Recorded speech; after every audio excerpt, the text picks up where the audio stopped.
It's a rigged economic system that has made us too expensive for ourselves and has, in almost everything we care about, from healthcare to education to psychology to music to the arts to football, almost everything we care about, it has led to commercialization, speed and competition. And as I say, it's made us too expensive for ourselves. You are listening to the Examined Life podcast with me, Kenny Primrose. In this show, I have conversations with influential thinkers about the question they think we should be asking ourselves. On the website, examined-life.com, you'll find a library of questions and interviews, including previous podcasts with Oliver Burkeman, Anna Lemke, Lisa Miller, Tim Ingold, and Will Storr.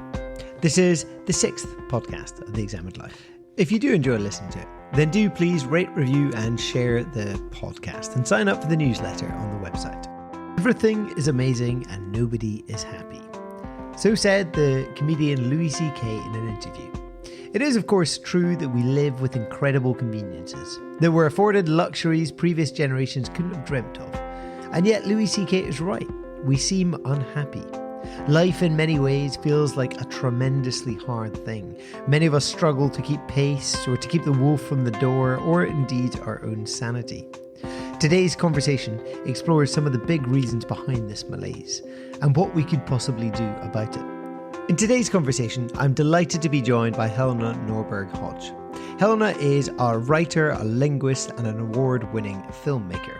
She is also the founder of the non-profit Local Futures. I found our conversation fascinating and important. It focused on the ways in which our economic systems are broken and have led to the despoilation of the natural world, of indigenous cultures, and our own mental, physical, and spiritual well-being. Helena draws on a deep well of wisdom and experience and offers solutions that can give a cautious note of optimism in our attempt to live more sustainably with the environment and in harmony with one another. I do hope you enjoy listening to this conversation as much as I enjoyed having it. Hello, Helena Norberg-Hodge. It's such a pleasure and a privilege to be in conversation with you today. I've found your writing and your filmmaking and your TED Talk really inspiring and challenging and important. And I am just fascinated to see where we might go in today's conversation and what question it is that you think we should be asking ourselves that kind of emerges out of your experiences. So I wonder if we could begin there with a question you think we should be asking ourselves. I would just love to see people asking themselves, why is it that life seems to be getting harder and faster day by day? I believe that once we look at that and understand that most of us are having to run faster and faster just to stay in place. The average person is getting poorer as we speak. I fervently believe that once it becomes clear that exactly the same policies that are driving up climate emissions, extinguishing species, and behind war and conflict, those policies are the same that are making the average person having to work harder just to put a roof over their head and food on the table. We have not had access to the information that economists have been coming out with in the last 30 years, economists I've worked with, documenting clearly that we are getting poorer. So this is, I think, one of the most important questions of our time. And I really think once we wake up to it, we will have a truly powerful movement for systemic change. It's a rich and important question, I think, Helena. Can I begin by trying to unpack what you mean by poorer? Presumably you mean financially, but maybe not just financially. Can you unpack that a little bit? I think very importantly, it's financially, because for sure we have epidemics of depression, discontent, questions of identity. We're seeing, virtually every crisis imaginable rising. We're seeing polarization, divisiveness of every kind. But I'm talking about the fact that the myth, the narrative that is preventing most citizens from standing up to government and saying, what is going on? Why are you doing this to the people, to your own society, and to yourselves? Because governments are getting poorer. And yes, I'm talking financially, I'm talking materially, because they have allowed global banks and corporations to have more and more rights and freedom to essentially run the show and to put lots of zeros after their capital while impoverishing the nation state and the average citizen. And that is something that it's a fact. It's been documented, as I say. One of the more interesting one, well, I worked and we featured in our film Juliet Schor, an economist who was at Harvard, who had documented that the average American had to work 1 month more per year just to stay in place, not to get richer, just again pay for housing and food on the table, education, healthcare, between the 60s and the 90s. And in roughly the same period, a little bit later, my friend Richard Douthwaite, an English economist, wrote a book called The Growth Illusion, where he showed that as the economy in Britain was growing, the buying power, the spending power of the average citizen was going down, and significantly down. So it's really important that we wake up to this. Am I right in thinking that your perspective has been significantly shaped by your experience of living with the Ladakh in Tibet? So you lived in kind of pre-industrial, undeveloped indigenous society there, and you saw it evolve and change as it became developed and industry moved into it and so on. And from what I understand, this had a significant hand in shaping kind of the rest of your life, but certainly the way you see the problems that exist in our world today. So I wonder if you could unpack how that experience affected you, like what happened there. Yes, absolutely. I would never probably be seeing these things or saying them if it hadn't been for Ladakh. Ladakh is the westernmost part of Tibet. It was an independent kingdom, but very closely connected to central Tibet. The Dalai Lama was the spiritual head. It was primarily Buddhist, but it was an independent kingdom. But in the 1840s, the Indians took over. But then it was sealed off for political reasons because it was a very sensitive border zone.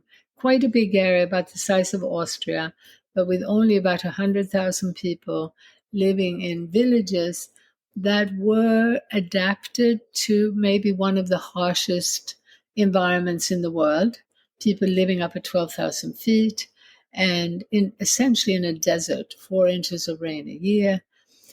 What I've discovered over time, well, my thinking is that one of the things that made this place so remarkable was probably that as a traditional, if you like, indigenous culture, there was such a need to adapt very carefully to limited resources.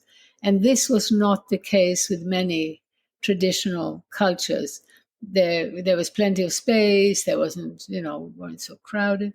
I think Ladakh is a particularly important example because it shows us, what can be done if we realize that we are dealing with limited resources. The earth has limits and our population has exploded. And what Ladakh showed was this remarkable effect of a culture where the worldview underlined that everything is interdependent and interconnected, where the emphasis was both on inner peace and peace in our relationships with others and with the earth, with the animals, with all sentient beings, as the Buddhists talk about. And I had the great privilege to come there just as this area was opened up to the outside world. I learned to speak the language fluently. I was a linguist. I wasn't intending to stay, come out originally as part of a film team, but I just fell in love with these people who were so gloriously, I think the best way to put it is they emanated this sense of complete lightness and ease of being and a sort of humor and joy in life, a real joie de vivre. And I became more and more fascinated and ended up staying when the filming was finished. And first I was going to do a PhD on the language. I did a dictionary of the Ladakhi language and so on. And so that was my excuse to stay at first. But I also happened to read Small is Beautiful in Ladakh. And then suddenly I realized, oh, here's an eminent economist named Schumacher who had written this book based on having experienced Burma in the 1960s and being amazed to find that there was no real poverty, there was no unemployment, happiest people he'd ever encountered. And that forced him to rethink his assumptions about progress, growth, and development. And so now I had 10 years later come out and seen a very similar situation. But had it not been for this sort of male economist who had made a very strong case for a turnaround in economics, I don't know if I would have had the courage or the audacity to write to the Indian government and to start various projects. But I did. And I guess I should say that, there was such a dramatic, really black and white situation where the dominant economic system coming in almost overnight created pollution that hadn't been there, unemployment that hadn't been there, unhappiness and depression that basically hadn't existed. People were amazed when I told them that in the West we have special doctors for our mental illness, our mental, couldn't understand. And also created division among groups that had lived together for 500 years. In the case of Ladakh, it was Buddhists and Muslims.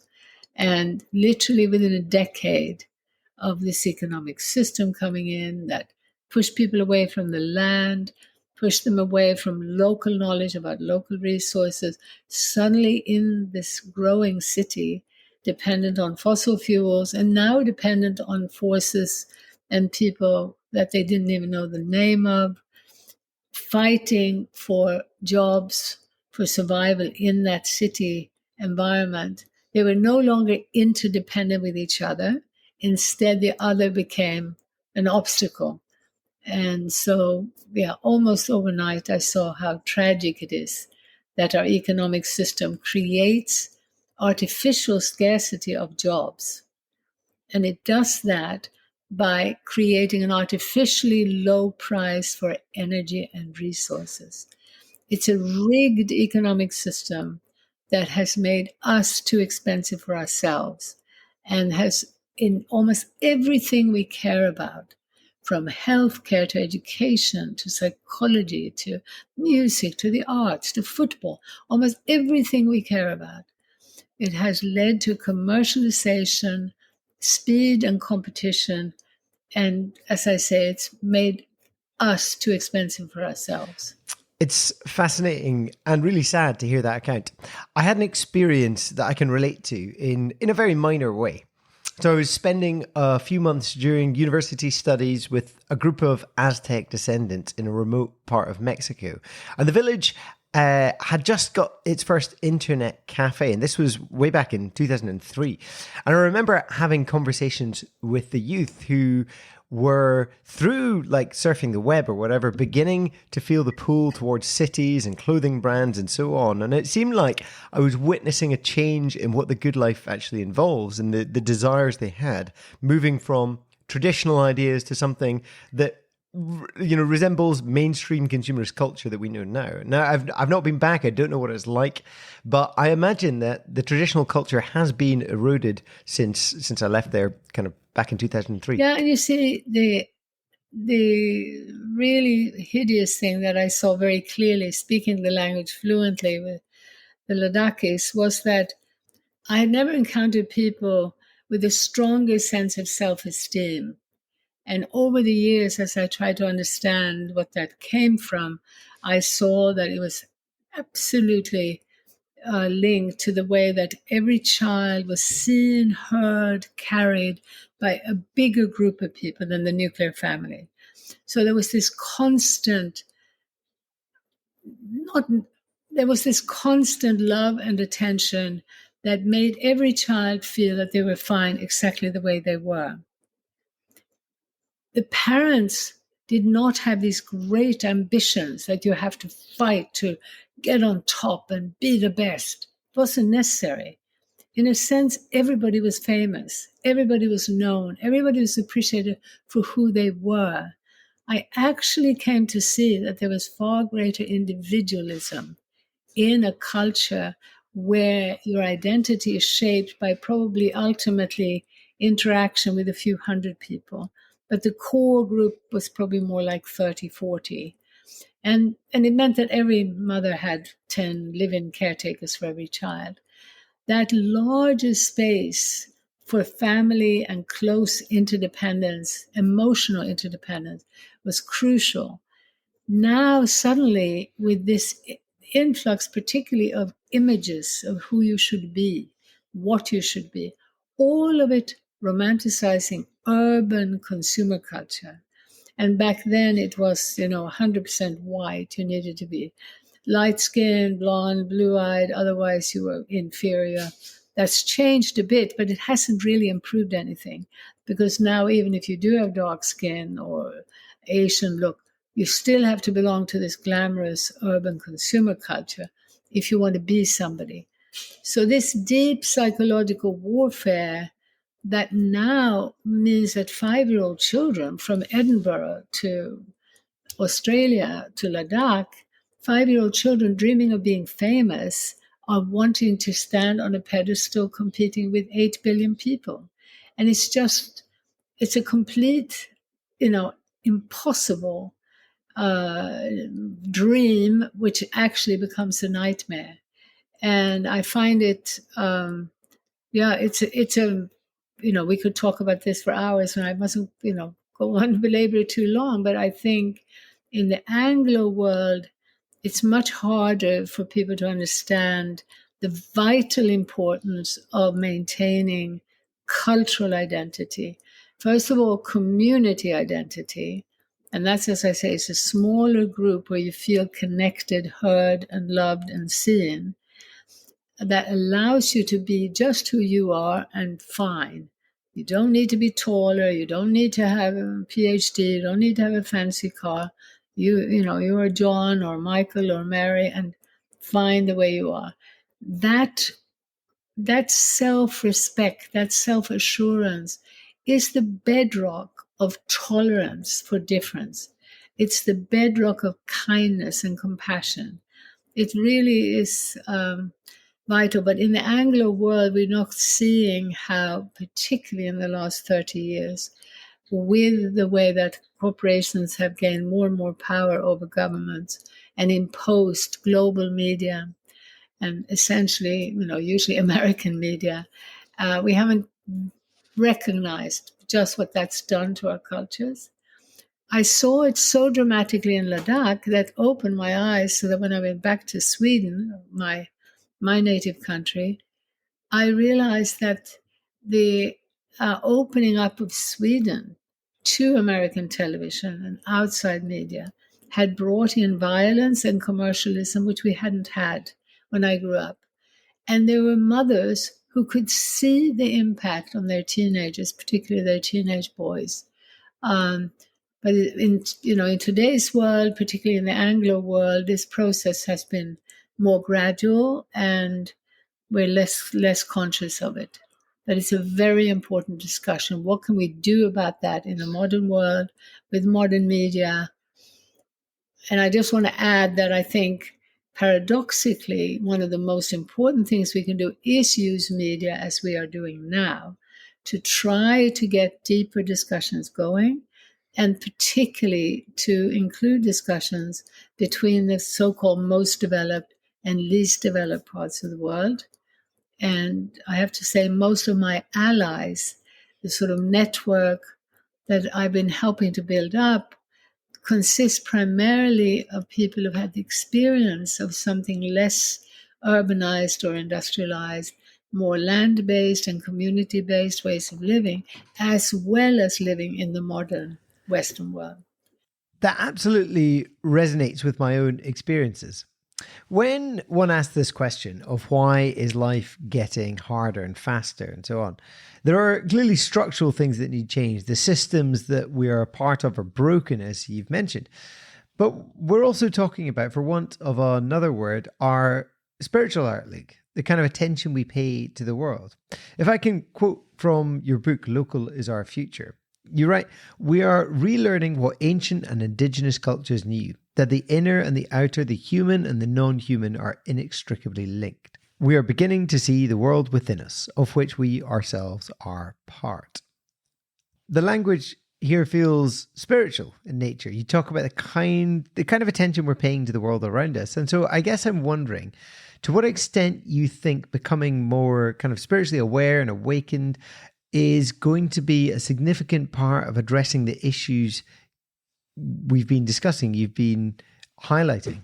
I think, yes, I think as we start listening more to our inner voice, as we start listening to our bodies and, if you like, our hearts and souls, we'll become more aware of the dissonance between what we really want, who we really are, and this system that we're ensnared in. So that's something that's already happening. And so I feel very encouraged by having witnessed over these 45 years that I've been at this.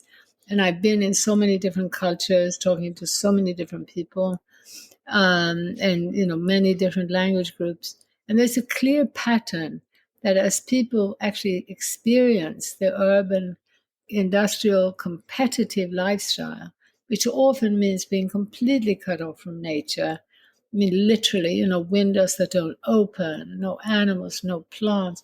And as you know, when we go into the big cities, we don't even look each other in the eye. We don't say hello. So paradoxically, we're piled on top of each other, but we don't know each other. So this is completely unnatural. And we feel it. We feel it. And that's why we see more and more people developing hunger for nature, a more conscious appreciation of nature, a more conscious longing for more community and connection with people. And I think what's in our DNA is also to have more collaborative relationships with others. And they occur quite naturally when there's more intergenerational contact in the way we live. What modernity and this economy has done is to cut us off from that and segregating children into these monocultures, which is so dreadfully unhealthy and unnatural. So all of this, for me, makes me very optimistic about the longer term future. I feel that there's sort of an inevitability that life itself will speak out. And, nature is warning us in many ways, but people are also, their values are clearly changing. There's been a huge cultural turning towards this longing for nature, appreciation of nature, wanting to do things that are more kind and gentle with nature. There's been a real appreciation of the feminine and of indigenous culture. But what has happened is that the fundamental economic, structural side of it, which is actually techno-economic, because money is a technology, it's a tool. The way that money and other technologies have been used to centralize power, particularly to favor global players, traders, bankers, and so on. From the outset of the modern economy, there has been essentially a systematic destruction of local economies. The enemy of the modern economy is self-reliance. And I came to realize that it's also connected to self-respect. So self-respect and self-reliance are the enemy of this economic system. And it's not helpful to think of it as just capitalism. I think it's really helpful once we look at the global, local dimension, because then we see much clearer strategies for moving forward. But I think, in terms of your question, yes, the spiritual awakening that is occurring, and it's an eco-spiritual awakening, particularly in the West, is certainly helping, but it's not enough.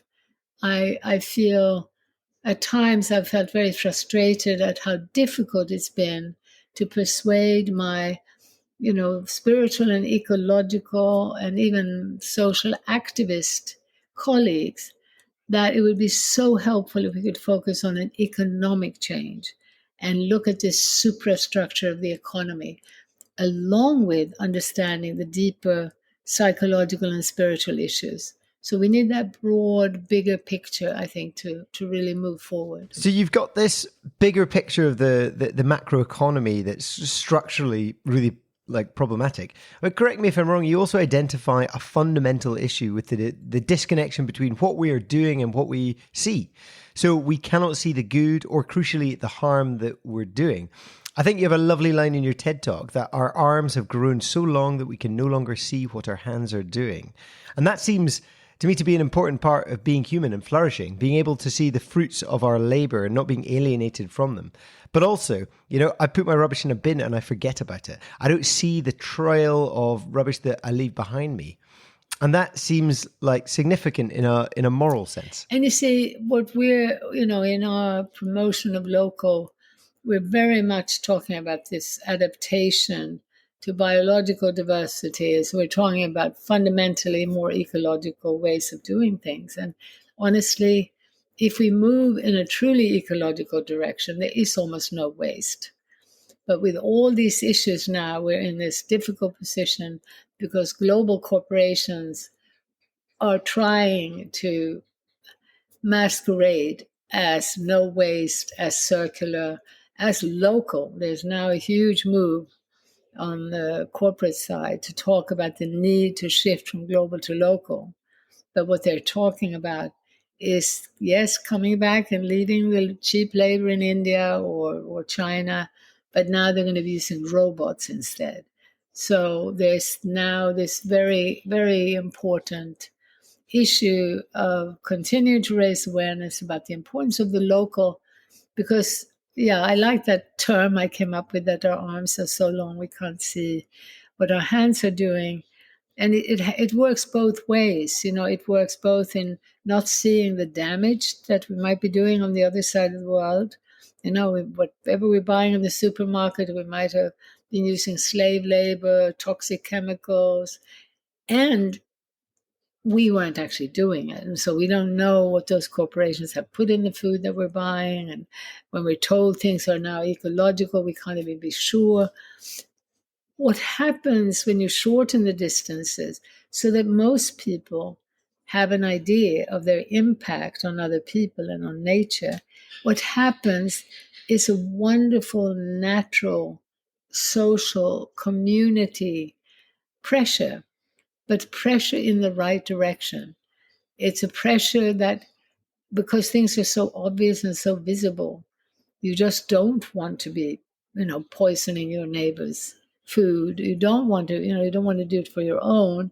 And when you're selling in a farmer's market to people you know and who look you in the eye, there is very definitely a shift. It's not a guarantee, doesn't always happen, but it's a prerequisite for more accountable, for more just, and for the experiential knowledge that is needed for humanity to recognize the feedback loops that are coming from the rest of the world, from other people and from the living world. I hope you're enjoying this conversation with Helena Norberg-Hodge. In the second half of the interview, we explore the problems with technological optimism and what it might mean to find genuine reasons for hope and optimism in the future.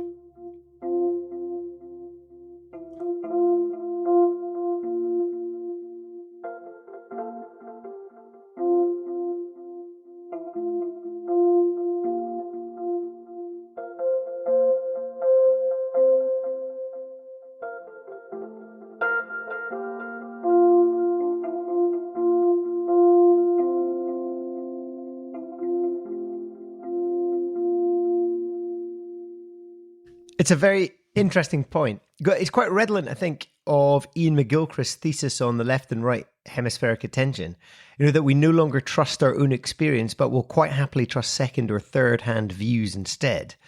I think you're calling, you and Ian McGilchrist are, in a sense, calling for the same thing, that we validate and trust our experience as a way of knowing. Absolutely. I mean, we're great friends, and he also recognizes that localization is necessary for us to come back to respect for experiential knowledge. And honestly, for me, the two most important sort of big picture lessons from Ladakh were the need for experiential knowledge, which is also more holistic knowledge. It's knowledge where it's impossible to simply extract one little item from a living relationship and process. But it was that holistic experiential knowledge linked to smaller scale economic units. And again, smaller scale economic units, that means creating structures where we can see more readily our impact on the world. And at the same time, encouraging and nurturing that wisdom and that holistic knowledge and giving the right side of the brain a voice.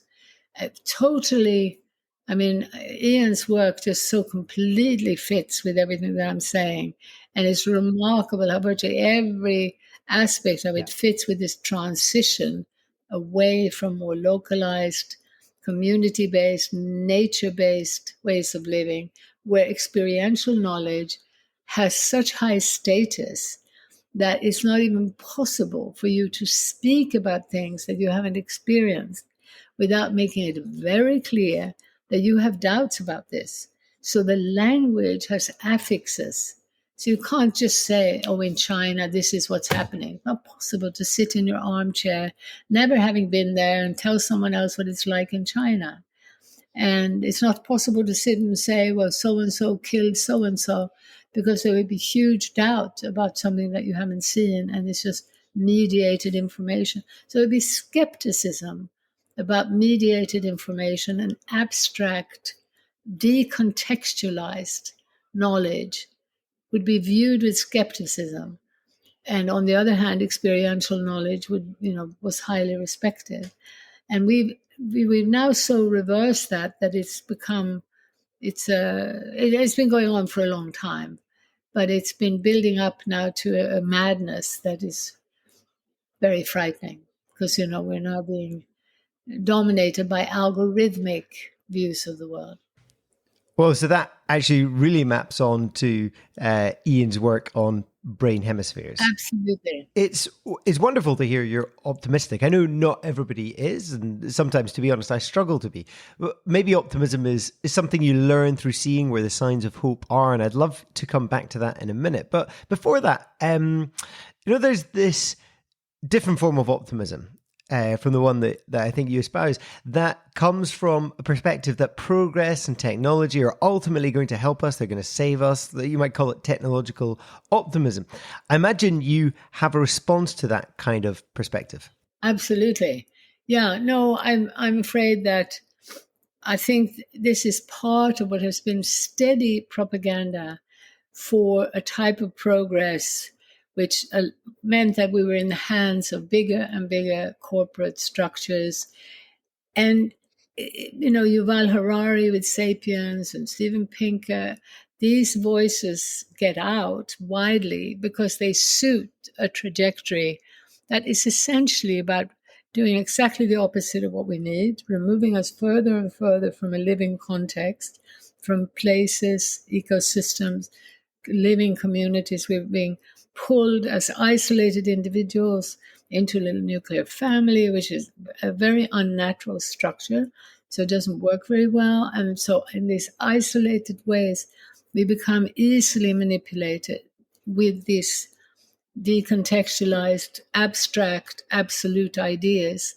And the narrative always has been, it's good for you. We were just usually the sort of departure point that's been painted is Dickensian London, where there was filth, there was poverty, there was crime, illness. And we don't hear that when people were living in smaller towns and villages closer to the land, and when they had organized themselves to care for the commons, for the water, for for each other wasn't paradise, particularly because Christianity had already paved the way for an unnatural relationship with nature. It was very much part of the build up to this techno-economic system.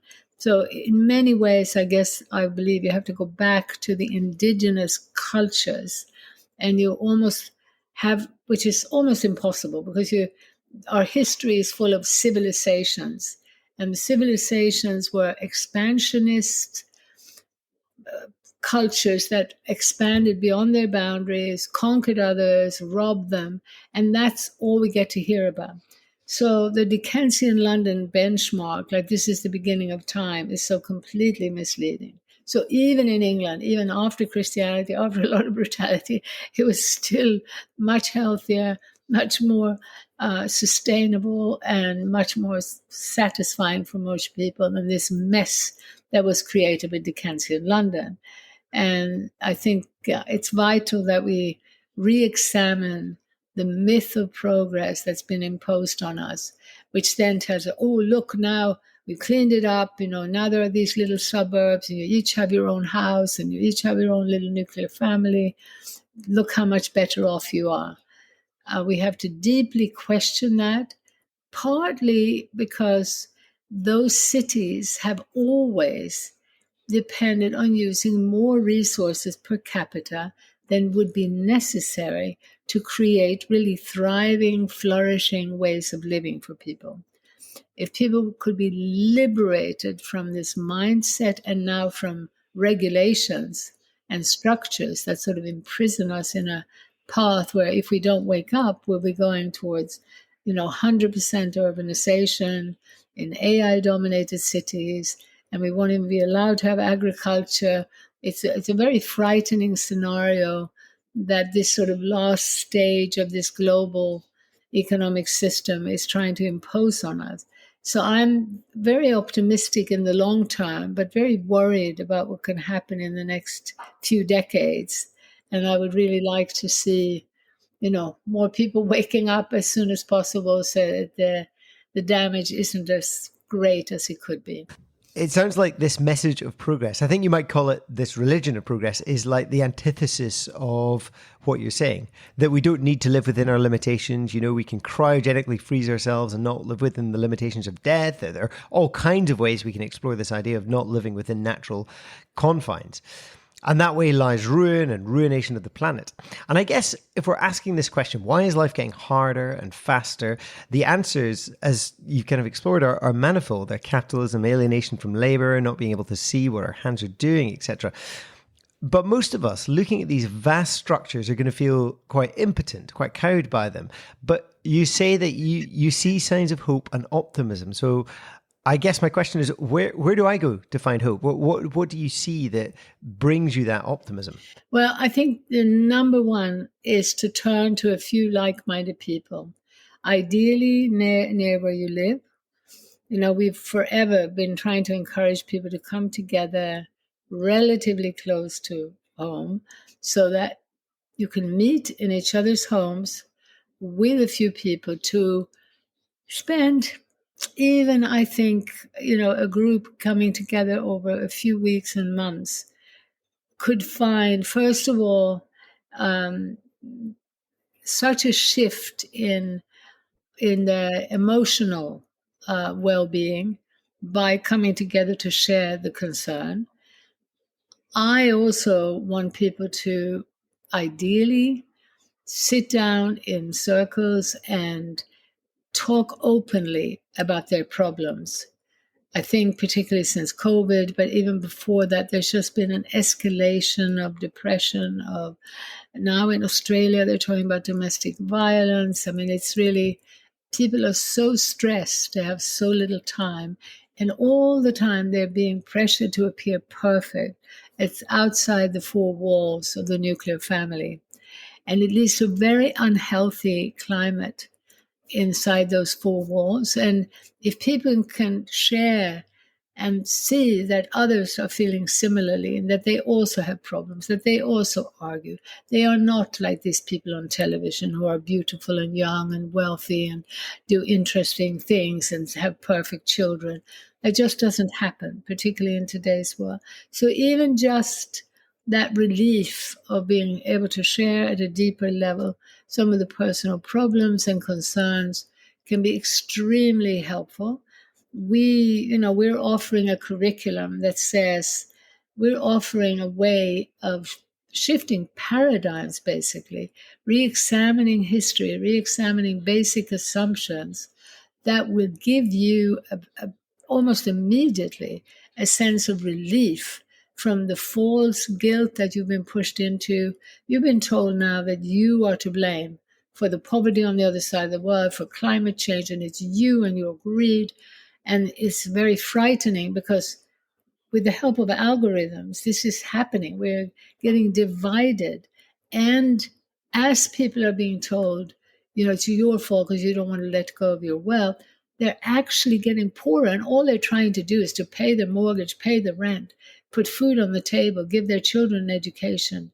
And as they get blamed by the environmental movement and so on, that generally leads to a reaction against the environmental movement. Even though, as I said earlier, there's been this cultural turning, people actually would, without a doubt, prefer to be living in a way that does not decimate the environment.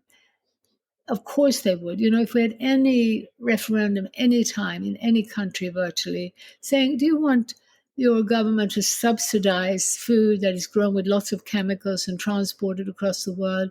Or would you rather support local farmers who will grow naturally and that will be delivered to your area costing less than the chemical industrial food coming from far away? I have no doubt that the majority would vote in favor of that. But those questions aren't being asked enough. So we really believe that the way forward is through that deeper connection with others, and then a deep and not too long-winded, but it may take a bit of a while to rethink some basic assumptions that have been drummed into us since childhood and that now have become very pernicious and very, in some ways, very strategic with the help of algorithms. I really see the de facto conspiracy that we have is not so much about individuals sitting there planning to destroy the world, but it is because they have become convinced that growth is necessary, that this path of progress, more technology, particularly now AI, is necessary, and that even merging humans and technology is actually a way forward. And the sort of algorithmic data that's presented to our global, political and economic leaders is disastrous. But as I said, few simple questions, particularly around really central issues like food and what's happening to our children, what's happening to democracy. Why in every country are we seeing this obscene gap between rich and poor? How is that happening? Why? And we have to go beyond conventional left-right to arrive at real answers about that. So basically what we say is to get over a sense of overwhelm is to connect with a few others, do a process of rethinking, and then we're also saying beware that we need to be both clear and articulate about what we want to resist, and we need to be clear and strong about what we want to renew or support. And remember, here we're talking about this diametrically opposed paths towards a more globalized corporate techno economic future, faster and faster, more competitive, or systemically in the opposite direction. And the systemic opposite direction is simultaneously about becoming more place-based, slowing down, which may not always sound appealing to people, but I think today it should hopefully people should recognize that the speed is killing us. It's about diversity. It's about respecting the absolute real diversity of everything that lives and the need to adapt to that. And I just want to say that I sound very absolutist about this. And that is because I'm saying absolutely we need to become more humble in the face of the complexity and diversity and change and process of the living world of life. And my conviction is absolutely that the path that takes us away from that is arrogant, stupid, and yes, extremely blindly left-brained. And we will, life will not continue to support that madness. So the localist path that I'm promoting is one that is greater humility in the face of complexity, greater humility. And what that means also is that it's a path, but it's a path that means it will everywhere be different, because the respect for diversity means there is not the imposition of one way of doing things. Does that make sense? It does, absolutely. Thank you. So you live a kind of multicultural life. You're part Swedish, part English, with a home in Devon, and you're currently in Australia. This is, in a sense, it's not the way Indigenous societies lived. It's not the way that kind of nature intended us to live, like being in multiple different places and disconnected from the land and so on. To what extent do you feel like you've had to sacrifice ways of living that are more healthy and natural to our ecology in order to do the work that you're doing with local futures and so on? Yeah, I have. I mean, early on, we thought, one of the things we were going to do is to go to a remote area and become more self-reliant and try to create a bit of an eco community, which I'm still sometimes dreaming of.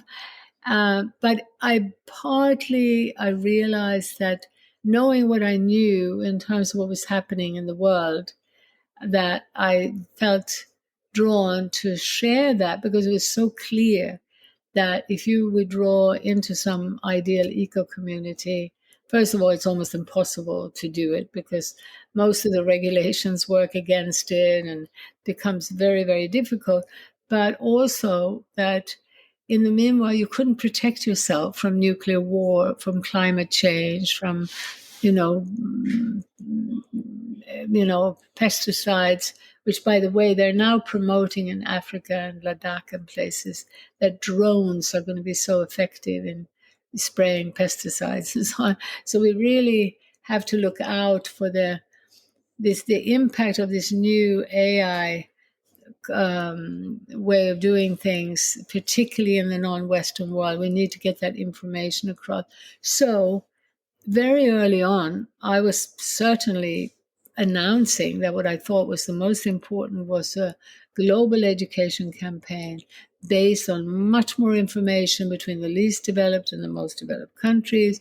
In other words, internationally based with a global perspective, and that we needed to get out this critique of this monoculture that was being imposed, using more and more resources, creating more and more unemployment and poverty, and that needed to be pushed out as quickly as possible.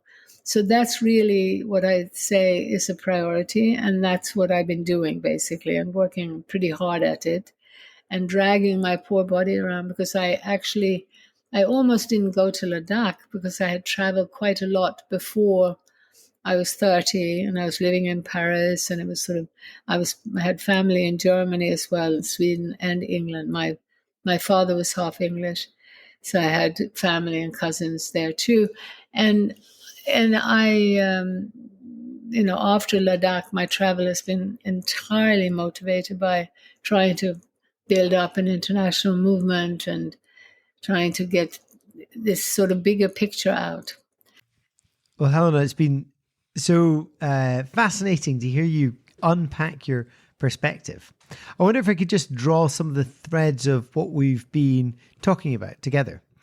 So the question that you think we need to be asking is, why is life getting harder and faster day by day? And this is like a good question to ask, a necessary question to ask, because it's not always immediately obvious to us why this is. Because we are blinded by the myths of our culture, the idea of progress, our own materialistic desires and wants. And by beginning to explore that question, we become more aware of the things that plague us, why things are bad. And we begin to deal with them by moving towards more local ecologies and ways of being and away from the global, and finding ways to kind of address those big economic issues which we are subject to. Would that be a fair summary of your perspective of how we have kind of explored this question so far? Well, yes, except I would say I would urge everyone to try to join a local community initiative wherever they are. So change the discourse and the view from what can I do as an individual to what can we do? Change the I to a we. That already brings a lot of spaciousness and a sense of well-being. And it's not just about sharing about this big, top-heavy economic system. It's also that there's huge ignorance about the proliferation of countless alternatives from the bottom up, that virtually everywhere you find something that is truly in harmony with people's needs and with the and deeply ecological, in harmony with the needs of nature, you will find that it's human scale, that it's local, and it's really important that we cultivate a sense of well, first of all, that we need to look for that hope in the many small, that we realize that yes, that system is big and top heavy, that it actually is promoted by and now enriches fewer and fewer people. We're really talking about less than 1% of humanity, honestly, really considerably less. We haven't yet been educated enough to know how many people are losers, but it is more than 99%. So here we are in a situation where if we also open our eyes to the positive alternatives and we start looking, we'll find that there is so much more that will give us hope, and that will also be, for me, it's particularly hopeful when I know that these things are struggling against a system where regulations, taxes, and subsidies are working against us. And the dominant worldview and the dominant narrative are often working against it. So they demonstrate this remarkable, basically an innate wisdom and perseverance on the part of people. By the way, it's also very heavily led by women. I would say very often the spokespeople are men, and that's very good and fine. But it's important that we acknowledge just how many of these initiatives are started and essentially taking off because women tend to be more open to them and tend to be more aware of the urgent need to move in the opposite direction of what is fundamentally a patriarchal system. Well, Helena, it's been fascinating hearing from your perspective, both a diagnosis of what's wrong, why life is getting harder, and we are, moving faster, and also importantly, some practical solutions, some suggestions of directions that we could move in individually and collectively. So I found that really helpful and practical. Good. I hope so. I hope so. Yeah. The thing I haven't said, and you probably shouldn't keep it in, but honestly and truly, I would like to be pleading for a human liberation front where we would be liberated to support artisan production in agriculture. Small scale diversified farms can produce far more per unit of land and water, far more efficient, far more productive. And at the same time, they reduce all those needs for chemical fertilizers, pesticides, herbicides, and the transport and the plastic packaging. The horrific truth that in the climate negotiations, they do not even mention global trade. The emissions of global trade are not calculated, and there's lots of propaganda trying to get us to think they're not important. It is absolutely, frightening to see that that's happening. But the truth is that I'm seeing around the world that when sometimes people of privilege, or not always, but liberate themselves and actually start building different systems, building houses out of mud and wood and bamboo, growing food, setting up different, bush schools and forest schools and so on for their children. We're just seeing this remarkable flourishing of both ecosystems and people. On this crowded planet, we have an overabundance of this natural resource, renewable resource of humans, overabundant, 8 billion. And if we could understand that the damage done by a small group of people pushing people off the land into high-rise cities, using more and more energy and technology to produce for our needs, if we reverse that and allowed people the freedom to start producing for themselves on a small scale, it's just unbelievable what could happen. It's so exciting when I see some of these projects, to see barren land converted into such productivity in really sometimes like in 3 years. There are many examples I could tell you about. Well, I feel both inspired and challenged hearing about such things, and I wish you every success with the expanding work of Local Futures. It sounds like you're very much onto something. Good. So good to meet you. Do stay in touch. Thank you so much, Helena. Keep doing your wonderful work. Thank you. Bye-bye. I hope you've enjoyed listening to this episode of the Examined Life podcast. My thanks go to Helena Norberg-Hodge for the content, my brother Colin for any music you heard, and to you for listening to the podcast. I hope you found exploring this question of what is wrong with life at the moment helpful. I personally have. Until we're able to label and understand what is going wrong, it's hard to find any way of reimagining a different future. If you liked the episode, or if you didn't, then do please let me know. Podcasting is a fairly solitary activity, so any feedback is much appreciated. Do please subscribe and share it if you liked it, and sign up for the newsletter on the website, where I try to work out how these questions and insights might apply to life. Stay tuned for the next episode in a couple of weeks' time, where we explore the questions that we should be asking ourselves.